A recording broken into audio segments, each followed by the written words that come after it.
What's up, guys? Welcome to another episode of 10K on the Bay, my journey to 10,000 listings.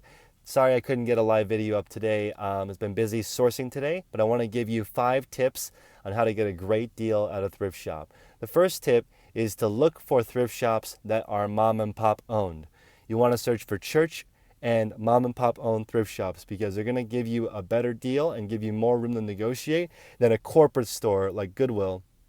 In fact, some Salvation Armies and Goodwills, they can get fired for offering a discount, and they'll under no circumstances do any kind of bundling deal or group discount or anything. And I've seen, especially in Silicon Valley, there are Goodwills that have a maximum discount of 20%, which is horrible, right? So at expensive, almost retail prices, in my opinion, on a used item, if you're charging $10 to $30, that's almost the actual retail price of what that item is worth.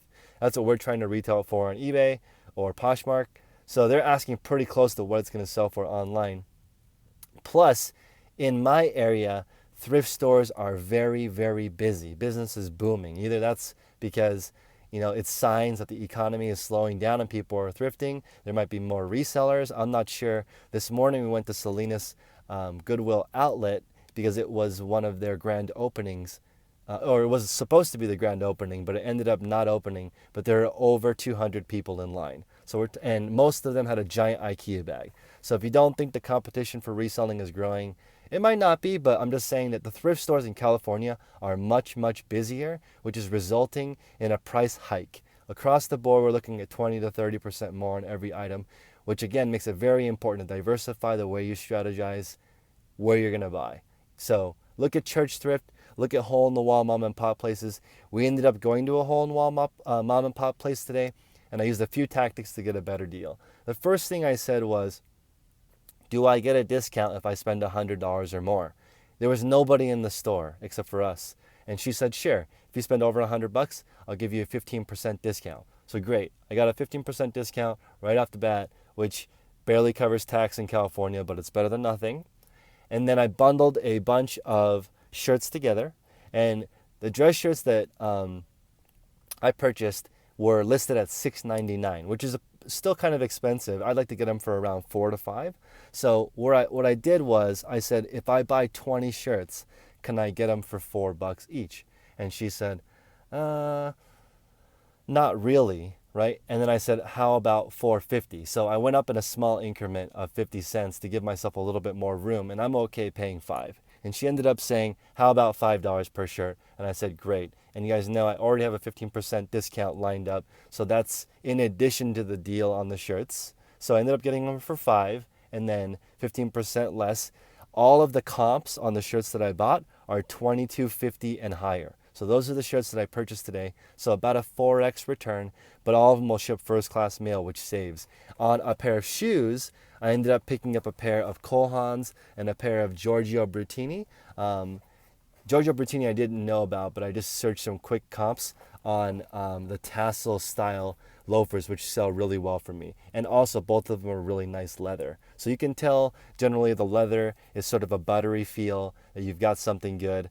And so those are worth my time to look up. Got a pair of Cole Haans for 6, and the Brutinis were half off. Got them for $3. And so now we're approaching the $100 mark on the sales. And I start asking, this is where I added a little bit more of a bundle deal. I said, okay, let me look at the suits. Found a couple of really good suits. Now we're up to $160. So at this point, I've already asked for multiple discounts. And, I don't want to continuously badger them for more and more deals because I want to establish a relationship with this owner. Because what I would like to do is I would like to ask her, if I spend $1,000, can I show up to the 50% off sale an hour before you open? Okay, so I'm going to show up an hour before you open, pick my stuff. I can leave it in the back of the store. I'll pay. I'll come pick it up after everyone is gone. But that way you can get a quick $1,000, and it's a win-win situation kind of, because there's a lot less stuff for you guys to deal with during the day. And then also you'll get that quick money, whatever you guys want to do. That ended up working for me. I did get her phone number. But the final tip is I had a bunch of items lined up that I wanted, And I waited until after I paid to ask for an additional deal. And that has worked brilliant for me because I've already established that I'm a legit buyer. So I ended up getting 4 more shirts for $10, so $2.50 each after the fact. Because I said, hey, there's actually 4 more shirts that I want. Could I give you $10 for them? After I paid the $160, she said, awesome. So it was great. I spent $170 for an estimated profit of about $550, but I hit a couple of huge home runs with the suits.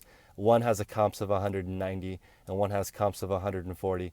Gonna take a while for them to sell, but that's okay. The margins are high enough for me to justify waiting. So again, guys, hope that's a useful way for you to get some deals with managers at Goodwill, church thrift stores, mom and pop stores. The longer you do it, the more you know them, the better the deal. It's no surprise that a lot of the good stuff does not make it to the floor. It's being held for somebody. It's being held for a person that buys more. All right, guys, have a good one.